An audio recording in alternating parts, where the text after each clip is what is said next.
guys doing? All right, late night, but we're going to get through this, right? All right, I need to know, am I in a conference or am I in a celebration? Clap if you think we're in a conference. If you clap, leave the room. Clap if you think we're in a celebration. Now, I got two types of keynotes I usually give. I got a real boring one. I got a real exciting one. Both contain the same content, but I'm going to let you decide. Clap if you want the boring one. Clap if you want the exciting one. By the way, clap if you don't care as long as it's good and it's short. Yeah, I know. All right. Are you guys ready to learn a lot? All right. I'm going to get into some deep stuff. Here we go. Now, Archimedes had a principle. He basically said, give me a long enough lever, a lever to stand and a place to stand, and I can lift the world. That's what he said. Here's what he meant in terms of selling. That if you have a client who's inert, won't move, what is our job? To grow our pole of influence to what? To leverage the client so he'll buy from who? Us. You guys with me so far? Now, can we influence people? I think you can. Webster has a real nice definition. The act of producing an effect without apparent exertion of force or direct command. I don't know about you, but I'm ADD. That's too complicated. Let's move on. How about this? The ability to guide a person's behavior to make them comply passively. I don't know about you, but that sounds too Machiavellian to me. Let's make it simpler. How about this? The ability to what? Nudge without pushing.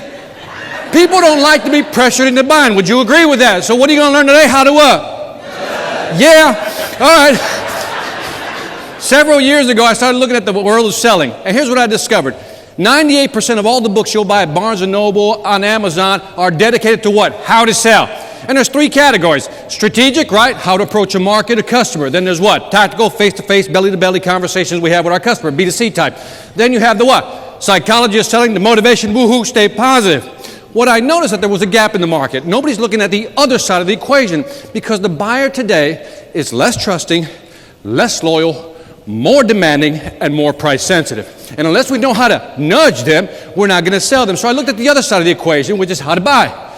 If I look at how people buy, if we can understand how people buy, if we understand what motivates a buyer, if we understand how they make their buying decisions, but during our conversations with our customers, if we can find moments of influence, do you think we can sell more effectively? Yes or no? I think we can. Let me show you how you've been nudged. From the morning, this morning when you got up, you have been nudged at least 20 to 30 times, but you're not even aware of it. Let me give you examples of nudging that are below your consciousness.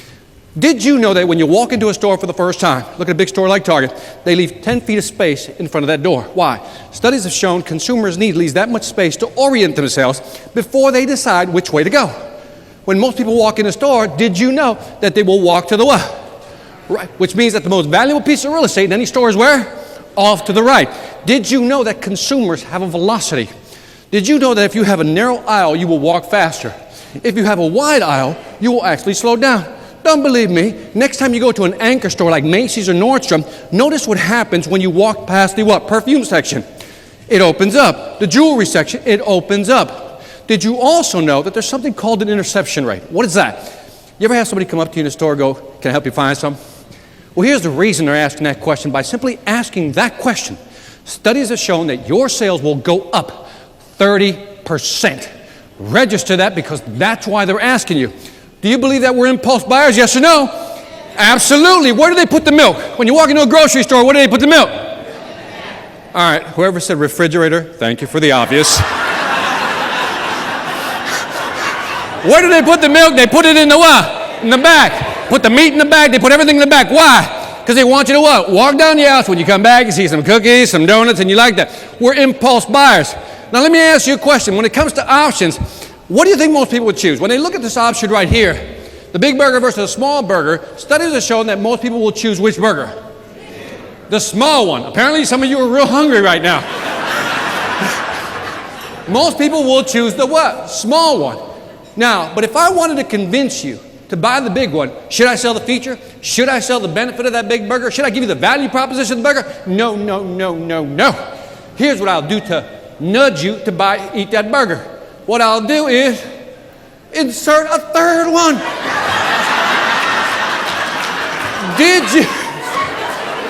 Listen carefully because this is important. When you only give a customer 2 options on your price list, they will always choose the cheapest one to mitigate their risk. But studies have shown that by simply giving 3 options, most people choose the one right in the middle. So from this day forward, how many options will you provide? 3. I had a lady ask me, Victor, what if I only have 2? I said, shut up, make up a 3rd one. I don't care, move on. When we talk about options, here's another study that was interesting done. Nudge. Now, you ever go to a restaurant, have great service, and typically we give it 15, 20%, right? Let's say 15% tip if it was great service. Studies have shown that by simply adding a mint, just the mint, tip rates go up 3.3%. Wow. 3.3. So you're thinking, well, what if I add another mint, Vic? Well, that's a good question. So when you add another mint, the studies showed it goes up 14.1%. Wow. I know some of you go, I never give them more. Shut up, you do. But here's the real power tool. Here's the real power tool to maximize the tip. What they found is that they come to your table, thank you for coming here, really enjoyed your service. They put a mint on your tip, then they pretend to walk away. You know, because I really like you, here's a couple more. When they use that strategy, bam! 23%! Now there's 3 reasons why that happened. Why? Yell them out. What? It was acknowledgments. Again, a little self-security and security going on here. I need acknowledgement, Victor. That's what it is. It's personal, right? It made them feel special, but the big component there was, it was unexpected. Here's the acronym I want you to remember. UPS. It was unexpected, it was personal, and you make somebody feel special. You with me so far? Because that's what we do. When we do something unexpected, our likability index goes up. Now, Ellen Langer, Harvard psychologist, did an interesting study. She wanted to find out, could she get people to comply? So here's what Ellen Langer did. There were people lined up at copiers, and what she wanted to find out was that if I go butt in front of that line and says, hey, excuse me, I have 5 pages to copy, may I use the Xerox machine? How many people would actually say yes? What percentage do you think would allow somebody to cut in line? Yeah, 5. West Coast in the house? Kind of cheap. Wow, no, you can't get in line. I did this in Minnesota. They're like, I don't know, 80%. You know, so what percentage do you think? They're much nicer up there. All right, listen carefully. The percentage is 60% of the time people said what? Yes. Now, Ellen Langer wanted to test this even further. Could I increase that number or maybe decrease it? Well, maybe she says if I put a reason, because I'm in a rush. Number goes up or down? 94%, just because I'm in a rush. But then Ellen Langer wanted to see something. Is it because I'm in a rush? So she took out I'm in a rush and she inserted a non-value statement. Here's what it is. Because I have to make copies. Duh. Why else would you be at a copier but to make copies, right? Number goes up or down? The number goes 1%. Why? Because the word because is a compliance trigger. Now, you've been programmed. I do this all the time with customers. Fill this out, because. And no matter what I say, they'll start filling things out. Don't believe me? Try it at home. So what happens? Why is because a trigger? Because you've been programmed since you were small. Mommy, can I have a cookie? No. Why? Because. Can I go outside and play? No. Why? Because. Now, so in other words, by using the word because, we get people to what? Comply. Now, if you're a man and you're single in this room, I know what you're thinking. I got you. Here's what you're thinking, Victor. Are you saying what I think you're saying? Are you implying what I think you're implying? Are you telling me what I think you're telling me? Are you saying that if I'm saying when I see a beautiful single young lady and I go up there and say, would you like to come to my place? Because she's going to say yes? What's the answer? Look at the ladies. No! The answer is no! Sorry, the bubble's been bursted. Here's why. Ellen Langer realized that the request has to be reasonable. She went up to 20 pages, and look what happened to the numbers. Went down from 60 to 24, and look at that. because it has to be reasonable. So we're always being influenced and nudged. We're just not aware of it. So here's the conclusions. We're more susceptible to influence than we care to admit. Whether you like to admit it or not, you are. The most influential people are the least obvious. Those are the ones you got to look out for. And rules of selling, influence apply no matter what you're selling. Would you agree with that? Are we all in sales? Are we all in sales? Yes. Born and raised that way, right? When you're crying as a baby, when you're crying, you're bawling. Bawling's just another form of what? Selling, right? As you get older, you start asking for things, you start begging. Begging is just another form of what? Selling. And as you get older, say, Mommy, if I do the dishes, can I use the car for the weekend? That's called bargaining. And bargaining is just another form of what? Selling. Let me talk to the ladies for a second. Just say yes, ladies. Yes. Ladies, let me ask you a question. So a guy comes up and says, how you doing? What's your name? Where you from? What's he doing? Selling. That's what he's doing. Now then he turns around during polite conversation. He tells you, I work for one of these companies. You know, I live over here. I got a bachelor's degree in this. I got a master's degree in that. Ladies, what is he doing? Selling. That's what he's doing, selling. And then he turns around and asks you, what's your favorite song? What's your favorite music? And you say, I like a little R&B back in the day, Teddy Pendergrass, Bobby Womack. He says, so do I. Ladies, what is he doing? And then you tell him, he asks you, what type of movies do you like? And he says, I like romantic comedies. And he's like, shut up. So do I. Shut up. What is he doing, ladies? He's what? Fellas, let me ask you a question. It's real easy. You see a lady walking by, beautiful shoes, beautiful outfit, got the jewelry, makeup, hair did just right. What is she doing? No, that's marketing. Big difference. Big difference. All right.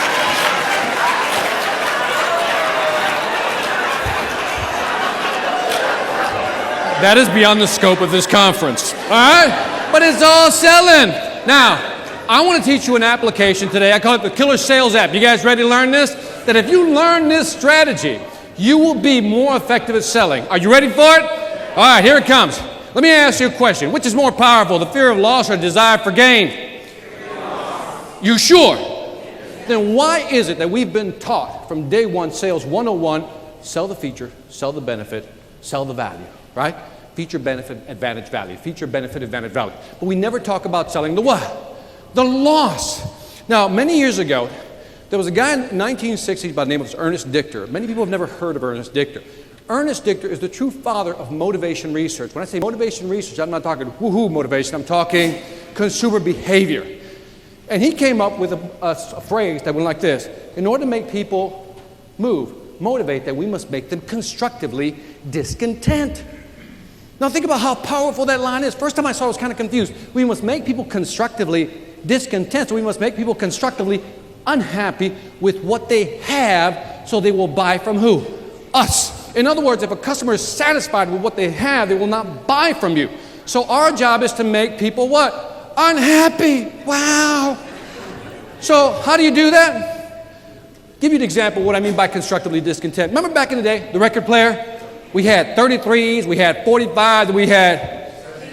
That's a shame that some of you even know that. And you were happy with the record player. Remember, we were happy with our record player. We were content with our record player. Then what came out? 8-track, remember that? Wow, 8 songs. Look at some of you are having flashbacks right now, right? And you couldn't fast forward or anything. You had to cycle through the whole thing just to listen to your song, right? So all of a sudden, you were happy with your record player, but as soon as the 8-track came out, you became what? Constructively discontent. You with me? So you were happy with your 8-track. Then what came out?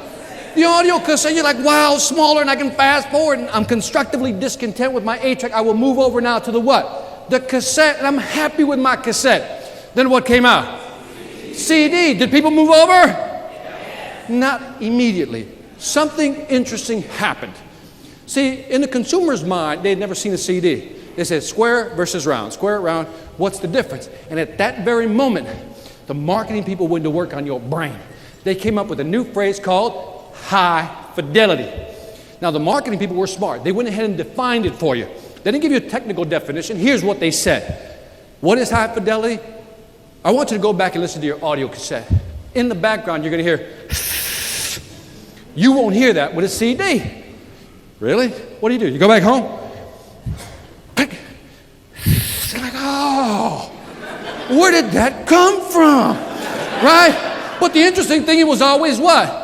There. But it wasn't until somebody what? Pointed it out that you saw it. See, it's our job to point out things to our customer to make them what?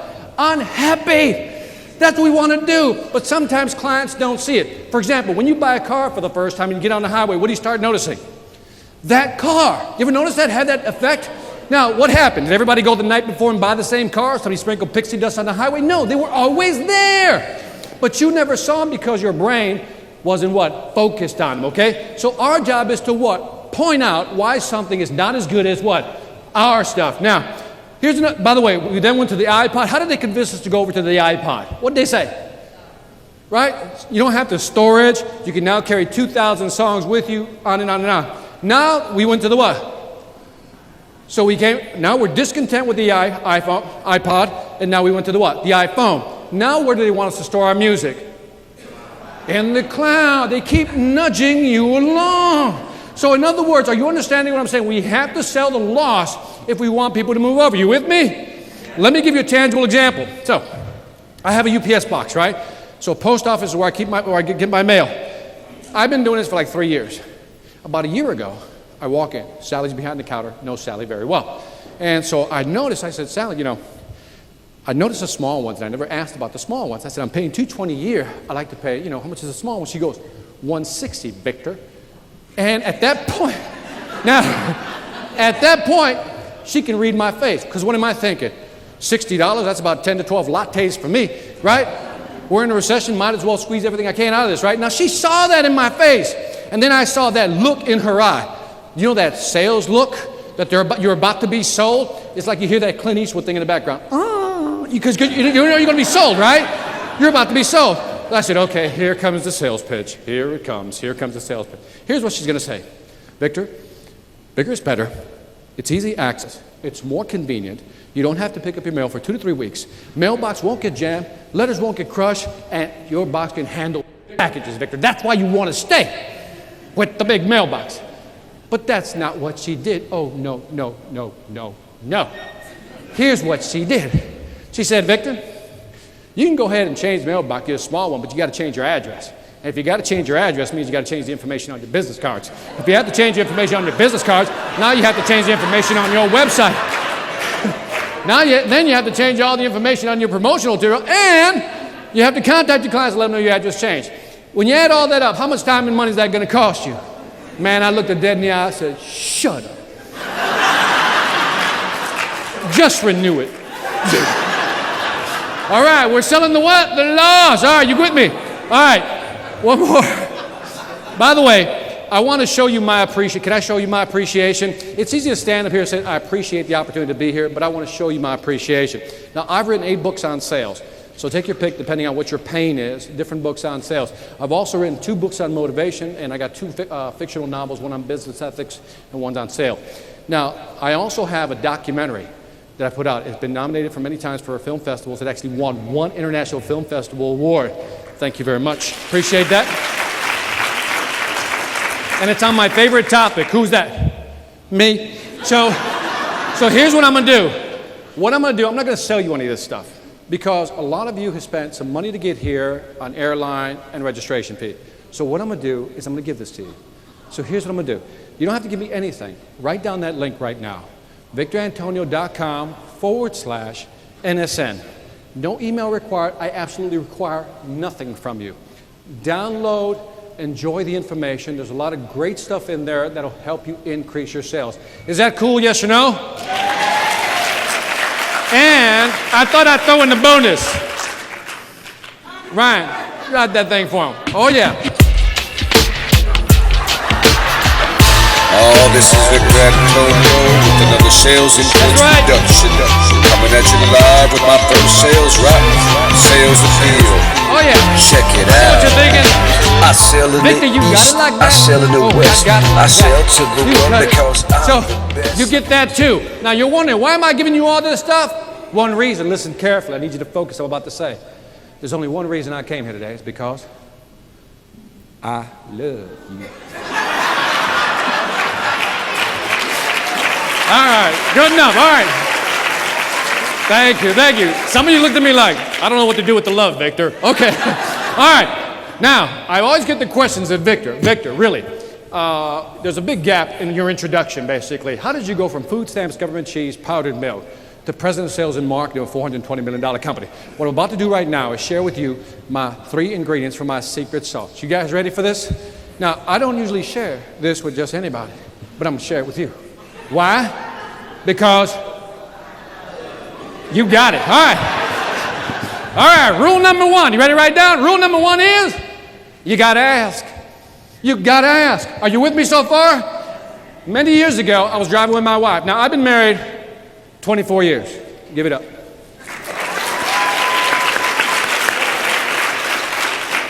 Four different women, add up the years, doesn't matter. Who cares? So, look at, I like the women. They're like, one. That's it. I was just joking. That was just one wife. All right. So I first started dating my wife. We're driving from Minnesota, where she's from. Yeah, for sure. You betcha. All the way down to Chicago, right? And so we're driving, and all of a sudden she looks over and she says, "Are you hungry?" And I'm driving. She says, "Are you hungry?" And I said, "No." And I keep driving. Yeah, some of you figured this out already. Within seconds, I feel like heat right here. I look over and she's staring at me like, I said, "What?" She says, "Nothing." And for 2 hours, this woman would not speak to me, right? And so what happened was, finally, for 2 hours, I said, "What did I do wrong?" She goes, "I asked you if I was hungry." I said, "I told you, if you were hungry." I said, "Well, I told you I wasn't." She goes, "Yeah, ladies, answer the question, but you didn't ask me." I said, "Well, why don't you say something, right?" Women, you gotta love them. See, because here's what a guy would have said. I said, "No." A guy would have said, "I don't care, pull over, we're getting something to eat." That's what a guy would say, right? So you gotta what? You gotta ask. Now, I gotta tell you a personal story, because sometimes in selling, we have a hard time asking for the order, the money. Are you with me so far? So about 10 years ago when I started speaking, I was doing a lot of free speeches, right? A friend of mine said to me, he said, "Victor, you should charge something." I said, "What should I charge?" We had a little discussion about it. After a while, we said, "Okay, next person that calls, we're gonna charge them $200 for a 45-minute keynote," right? Now, so I remember the Miami-Dade school system called me up and said, "Victor, we'd like you to speak to our students." I said, well, and I'm trying to get the number up. You ever have the number right here, but you just can't push it up? And then finally it comes out, right? $200 if you want me to speak at your high school, right? And so she says, "Let us think about it, we'll call you back." And I get off the phone thinking they're never gonna call back, right? A week later, they call back. $200, we'll pay it for an hour. Wow. Now, what happens when somebody starts paying you $200 repeatedly? You move, yeah, you're a capitalist just like me. So what I do, I took 200 and I moved it up to 500. And guess what? They paid it. Be amazed what people will do when you ask them for it. So I was getting 500. So I moved it up to 1,500, and guess what? They paid it. So I moved it up to 2,500. Guess what? They paid it. Moved up to 5,000, and guess what? They paid it. Now, at this very moment, some of you are saying, "I wouldn't pay it."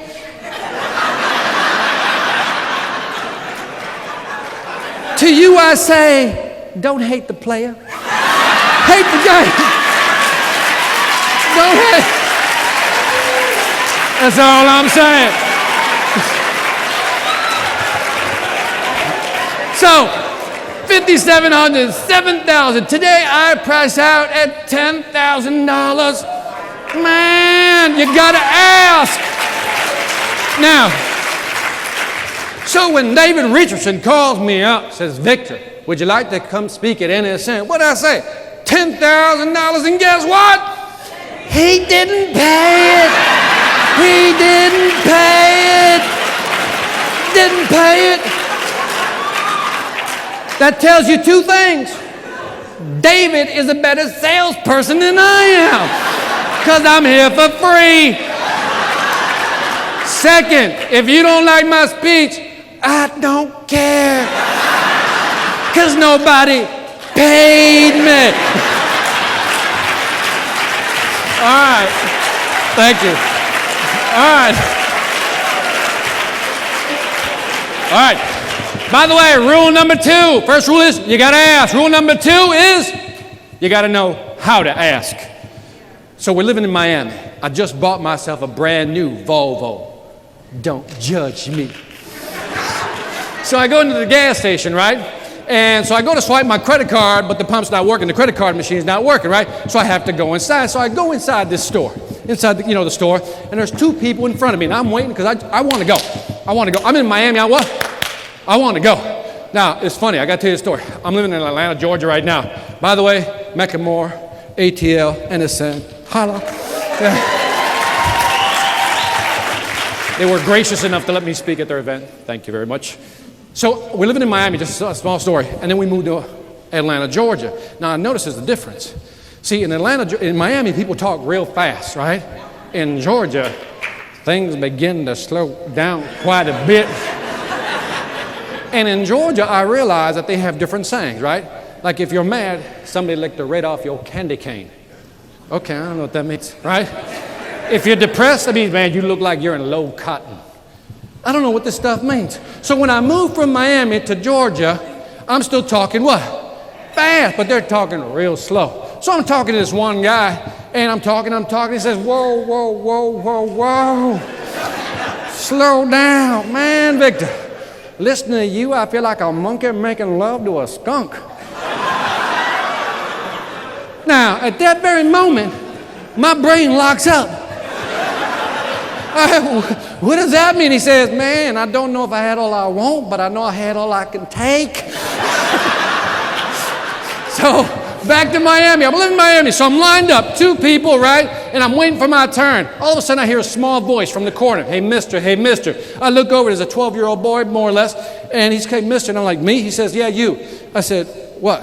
And he says, how you doing today? I'm like, I'm fine. I'm not in the mood for a conversation. I'm trying to get out of there, right? So this little 12-year-old boy, and he's sitting on a plastic tub just tucked in the corner, and I'm wondering, what are you doing there, right? So he's asked me, and I go, yeah, I'm doing good. He said, is that your car out there? I said, yeah. He said, is it brand new? I'm like, what is this, the Inquisition, right? He says, how many miles? Why'd you choose the color? On and on and on and on.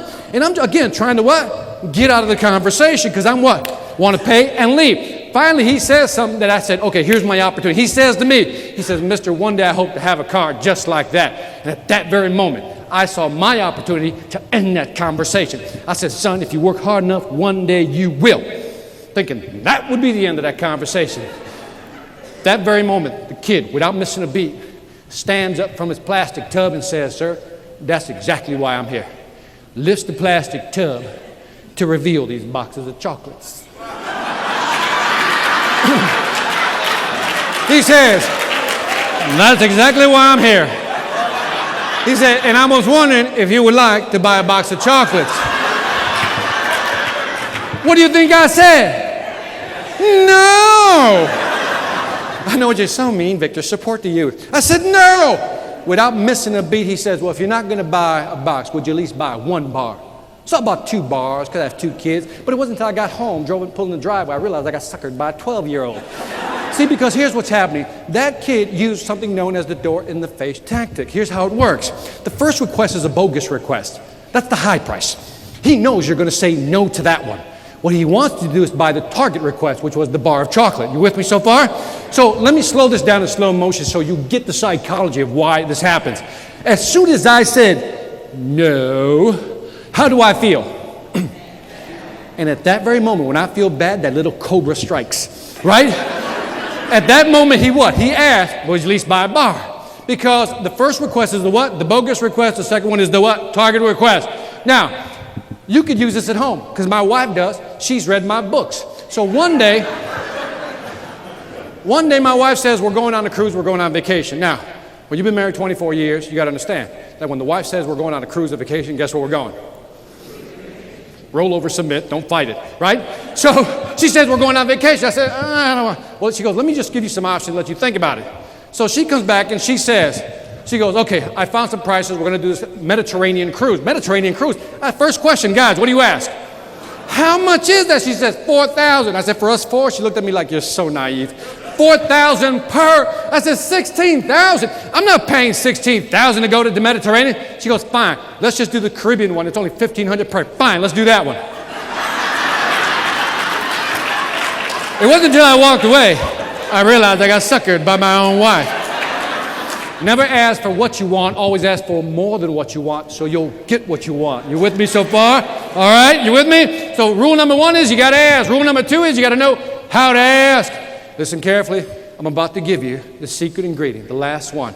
Now, this one is so important that without this, nothing else works. Now, I don't usually share the third ingredient with just anybody, but I'm going to share it with you. Why? You got it. All right. So let me talk to the fellas for a second. Fellas, I need your honest participation. Just clap, fellas. Give me a clap. Fellas, all right. All right. I need honesty. Guys, I'm going for honesty here. Guys, how many of you have ever been to a club, a dance, some social event? Clap your hands. Wonderful. Now, here's the key question. How many of you have ever been to like a club, a dance, social event? And how many of you have had one of those nights where every lady you asked to dance said no? Raise your hand. Raise your flags. No, raise your flags high, guys. I need you to keep them up there. Keep them up, keep them up. Ladies, I want you to look around. Guys with their hands up, those are honest men. The others are lying or in complete denial. Yeah. All right. So, I had one of those nights. Every lady I asked to dance said no. And man, I was feeling like somebody licked the red off my candy cane. I was in low cotton, man. And so I'm about to walk out the door, but at that very moment, I heard the words of my mentor echo in my head. See, many years ago, I had a mentor. His name was Jose Santana. Jose Santana, to this day, remains in my head the greatest salesman I've ever known. The guy was like a butterfly. He could walk into a room and enchant the room. He sold every year over quota, didn't matter what they threw at him. This guy sold. But he came from Spain. Now, I'm not talking he's Spanish, he's Spain Spanish, right? And he used to talk like Ricardo Montalban with this like real deep voice, right? And so when he would say your name, he would go, Victor. And I was like, oh, that sounds sexy, do that again. And that's how he would talk. He'd like, Victor. And so one day I go in his office because I'm trying to make my quota. I say, what do you do, Jose, to be successful? And he says to me without hesitating, he goes, very simple. I said, what? I said, what do you do to be successful? He says, one thing. I said, what's your one thing, Jose? What's your secret to success? Here's what he said. Without missing it, he goes, just keep asking till someone says yes. I said, are you telling me your whole success is predicated on? Just keep asking till somebody says yes. What did he say? Yes. Right? So that day, I'm walking out, and I hear those words echo in my head. Just keep asking until somebody says, what? Yes. So at that moment, I make a decision. I'm going to go back in the club, and I'm going to keep asking till one of them says yes. So I go up to the first one. How did I pick? Eeny, meeny, miny, moe. Didn't matter. You got to understand, I was looking for a win. We can judge for the quality of the win later. Okay?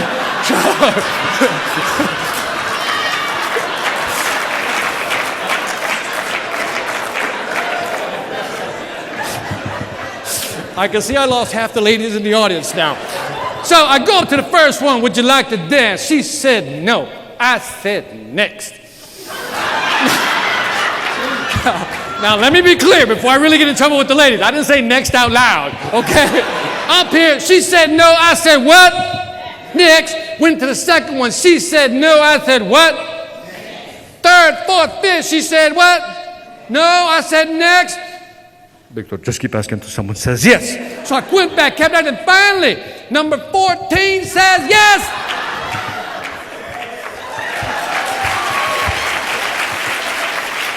And at that very moment, the DJ cuts off the music. We're taking a break. I'm like, no, not now. So that night, I discovered something very interesting about women, if I can talk to the ladies for just a second. That night, I discovered that women have 3 ways of rejecting you. I've gone ahead and categorized them into 3 DEFCON levels just for your benefit. DEFCON level number 1, the nicest rejection you'll get. Would you like to dance? No, thank you, not now. With my friends, just got a drink, maybe later. Look at that, Blaze like, yeah, that's me right there. DEFCON level number 2, you say, would you like to dance? They look at you like you're small. No. The worst of all rejections, you walk up, would you like to dance? And then walk away. Now, the reason I tell you this is because my psychologist says it's good for closure and therapy for me, therapeutic. Now, by the way, I want to be clear. I had a lady who was sitting in the front when I told the story. And all of a sudden, you know how you're telling a story, they're enjoying it, but then you can see the body language change to this. And she gets the screw face, right? And I said, so afterwards, I said, what's wrong? She goes, Victor, that's wrong. What? The nightclub thing, that's wrong. I said, you can't go up to one girl 14 times and ask her if she wants to dance. I said, no. I want to be clear. There were 14 different women. If it was the same woman, that'd be what? Stalking. I said, I don't do that anymore. And so she understood. She understood. The reason I share that last story with you is we're in sales. And man, we get rejected a lot. We get some nice rejections, some not so nice rejections, and we've all had what? Rude rejections. But all we can say in our head is what? Next. Just keep asking until somebody says yes, because somebody always says yes. So what are the 3 rules? You got to ask. You got to know how to ask. And you got to what? Keep asking until someone says yes. All right, you ready to close this out? All right, I need everybody to stand to their feet. We're taking a pledge. Everybody up on their feet. We're going to take a nice pledge. That's how I end all my speeches. All right, ready? Everybody up. Say what I say, do what I do. Fingers up in the air just like this. All right, you guys ready? Repeat after me. I pledge allegiance to my thing. All right. Put your fingers down for a second, but don't sit down. Don't sit down. Some of you going, is that Georgia thing? Did he say thing? Did he say thing or thing? See, in life, and it's my fault, I got to explain something. In life, there's a fundamental difference between a thing and a thing. Allow me to explain. In life, if you do something you don't like, that is a thing. You'll never be successful doing a thing. You'll always have a JOB, which stands for what? Just over broke, because that's what you'll always be when you just do a thing, because there is no passion behind it. But over here, instead of a thing, what do we want to do? Man, because when you do your thing, beautiful things begin to happen. The law of attraction kicks in. It just works for you, and everybody in the room gets an MBA. And what does that stand for? Mega Bank Account. You with me? All right. Fingers back up. All right. I pledge allegiance to my thing. Man, look at your thing. Let it know you care. To my thing. I will rise above. Doing what I love. I will make that dough. Oh, I can tell you like that part. You're like, yeah. One more time. I will make that dough. Doing what I know. And those who laugh, louder like you mean it. And those who laugh can kiss my... No. Assets. Can kiss my assets. Thank you very much. National Sales Network. You guys have been great. Thank you. Appreciate it. Thank you.